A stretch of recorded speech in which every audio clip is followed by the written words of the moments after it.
asking Marines to shield him during a news conference rain shower. He asked them to hold umbrellas over his head, over his head, over his head, over his head. Check out the picture of the Marines holding the umbrella for President Obama as it rained, and the metaphor being, hey, they have him covered. Wouldn't it be nice if he had them covered the way they have him covered? He asked Marines for umbrellas. The president called in a couple of Marines for umbrella duty.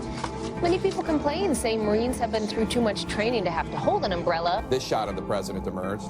President Obama hiding under an umbrella. Hit the airwaves yesterday. Look at that Marine standing so erect.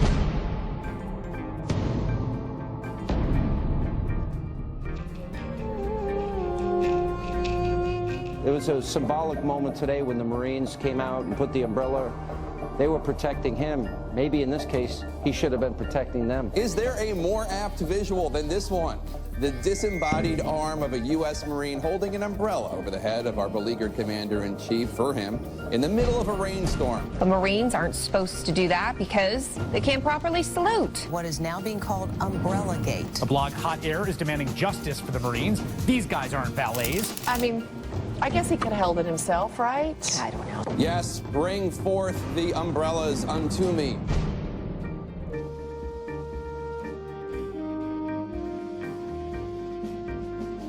American flag pin is standard accessory for just about every politician and candidate in the country these days, but not Barack Obama. He stayed in Johnson County to give a speech in Iowa City, and he wasn't wearing an American flag pin. Presidential contender Barack Obama won't wear an American flag lapel pin. The reporter for ABC's Cedar Rapids affiliate was the first to notice.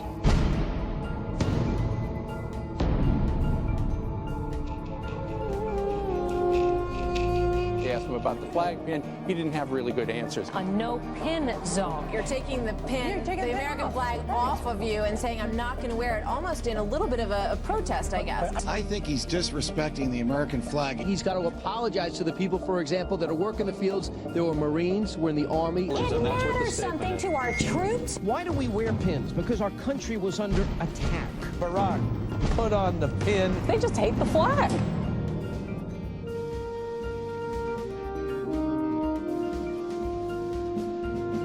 Well, President Obama and the First Lady are taking their tradition of date night on the road this weekend. The first couple are heading for New York. They went out to dinner and they went to see a Broadway show. And they had a extravagant date night. Date night. Date night. They took a small Gulfstream jet. They're also using Marine One, which cost about $20,000 an hour. Traffic is stopped, as you can see. The show waited 45 minutes. They want to go to Broadway. They want to go out to dinner. They hold hands. So according to our calculator, the cost is between $50,000 and $100,000. I'm just saying the taxpayer expense, the flying a private jet here. She should have also acquiesced to less extravagance during a time of war and during a time of an economic crisis.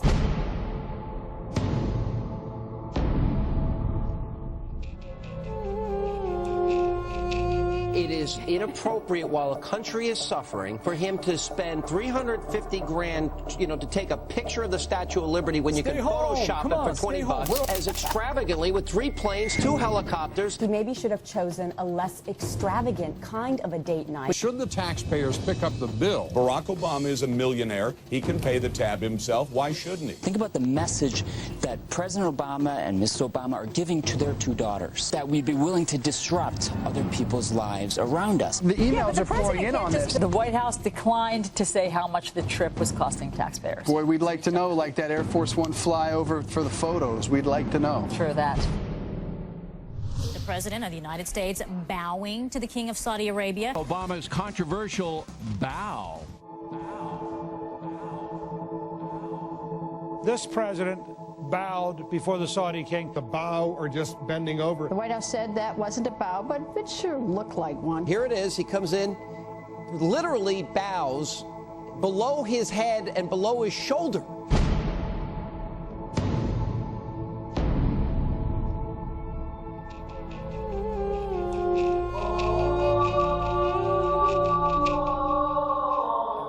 By bowing, bowing, he showed the world that I am subservient. I do bow down to you as a Muslim king. This man loves to bow. Well, look how So- low. Wait, I want to show for our audience. Go back if we could re-rack that. Watch how low he is. He's below his shoulder. It sent a message that Islam is superior to any other master or king or president in the world. I think it's best if American presidents do what they have always done, which is do not bow to monarchs. I think a White House which feels compelled to lie about the most trivial thing is really pathetic.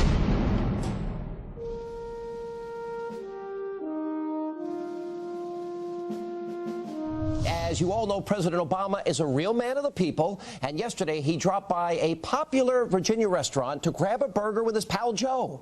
Now take a look at him ordering his burger with a very special condiment. Just your basic cheddar cheeseburger, medium well. I just want mustard, no ketchup. If you got like a spicy mustard or something like that, or a Dijon mustard, something like that, Dijon mustard, something like that, or Dijon mustard, something like that. President and Vice President had hamburgers for lunch. President reportedly had Dijon mustard. He asked if they had any Dijon mustard. Who eats a cheeseburger with Dijon mustard? What is that? He doesn't like ketchup? What kind of man orders a cheeseburger without ketchup, but Dijon mustard? All right, I hope you enjoyed that fancy burger, Mr. President.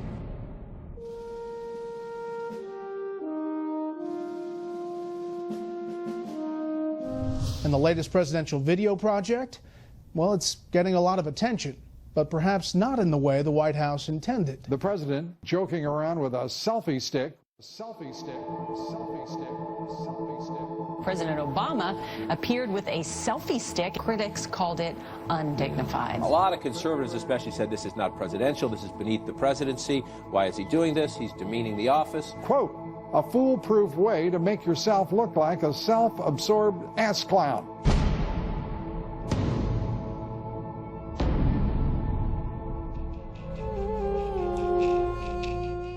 You know, it's said that Ronald Reagan wouldn't even take his jacket off in the Oval Office, but now we have a commander-in-chief that's doing jump shots and actually, a stick selfie. I mean, it's ridiculous. Tonight's question of the day. What do you think of that selfie? Yeah, that's your president. He's got a selfie stick. One conservative tweeted, quote, "Remember when the office of the president had dignity?" And another wrote, quote, "This definitely is a new low for our juvenile president." Here's the leader of the free world, the guy we trust with the button for the nukes, acting like a 12-year-old. It is ridiculous. It is beneath the President of the United States, but I think he thinks he can do no wrong. It is not only not befitting, but imagine what Reagan would have done in this situation. You saw that he employed a selfie stick in the White House. That's befitting the office? I just don't have words for that clip. Are we seeing a changing of the guard? Is the office not going to be as dignified as it used to be? Now the president is under fire again, this time for his clothes.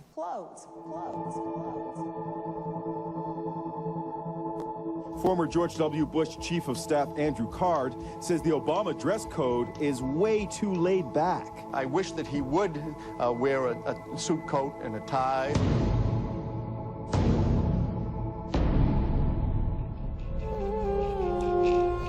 There was something about this picture that really irritated the forces loyal to the last president. It shows Obama in the Oval Office not wearing a coat, but he is wearing a tie there. The president in the Oval Office without his jacket on. His photograph without his jacket while in the Oval Office, something I'll remind you that Ronald Reagan never did. I'm disappointed to see the casual, laissez-faire, shirt sleeves, no shirt and tie, no jacket, kind of locker room experience that seems to be taking place in this White House.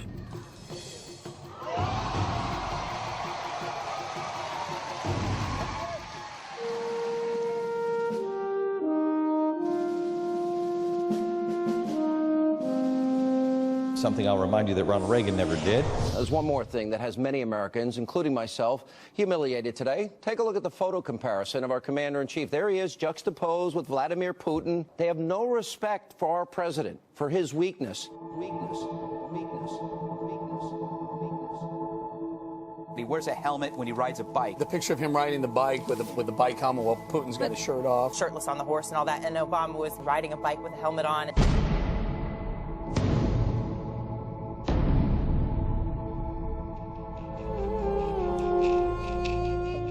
picture says 1,000 words. Here's, watch. Oh, my goodness.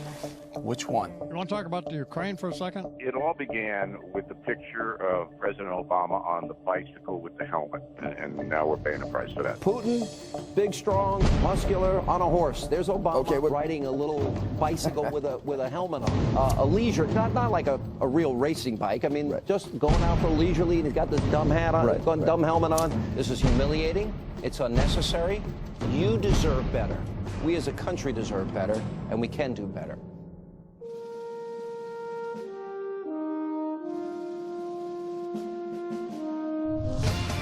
And new developments tonight on the fallout from what many are calling President Obama's latte salute.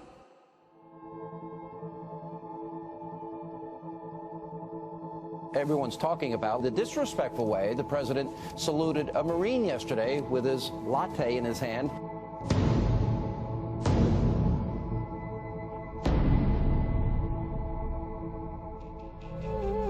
Here's the other problem with the picture. He has a free hand. The other hand, he's holding his tie down. His heart wasn't in it. How disrespectful was that? A Marine manual states, do not salute, quote, when carrying articles with both hands or being otherwise so occupied as to make saluting impractical. Sloppy, ill thought out, inappropriate, callous, selfish, and disrespectful. Are we surprised? After all, we got a chai swilling, golf playing, basketball trash talking, Osama bin Laden is dead, GM is alive, a community organizing commander-in-chief. How disrespectful was that?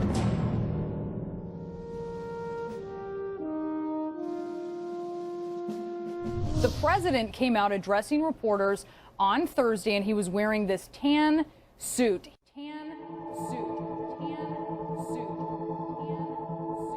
President Obama's decision to wear a light tan suit at yesterday's news conference. He was wearing a tan suit. Light tan suit. I think it was shocking to a lot of people. Is this an effort to make him look warmer?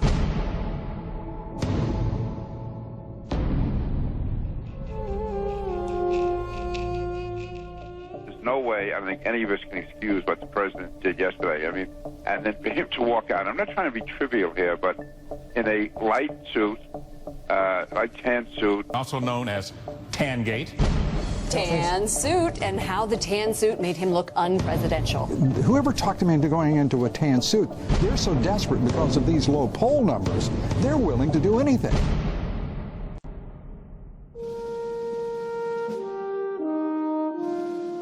The tan suit made him look unpresidential.